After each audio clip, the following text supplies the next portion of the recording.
السلام عليكم خوتي وخواتاتي. اليوم عندنا فيديو جديد اللي غادي تشاهدوا معنا في هذا الفيديو مراحل صباغه سدادة الليطه والطبله ديالها. قبل ما تكمل الفيديو ما تنساش دير لايك والمتابعه باش يوصلك كل جديد. كما تلاحظوا في هذه المرحله درنا لهم الماستيك والطرواكوش وحكيناهم يا الطبله باش تطلع الصباغه هي هذيك مزيانه. كما تلاحظوا معنا صبغنا السدادر والسبوره والطبله، بقات لنا مرحله وحده هي الاخرانيه، هي نديروا لها الفيرني ونقوشها نصبغوهم بالكحل.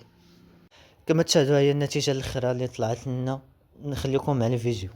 جوهر اختلافنا متواجد في بقاء أعمالنا بنفس الجمال والشكل مدة طويلة من الزمن بعد انتهائنا من تركيبها، وذلك يعود لجودة المواد المستعملة في التركيب والخبرة التي جمعناها عبر السنين التي سمحت لنا بتقديم أفضل ما يمكن تقديمه في هذا المجال.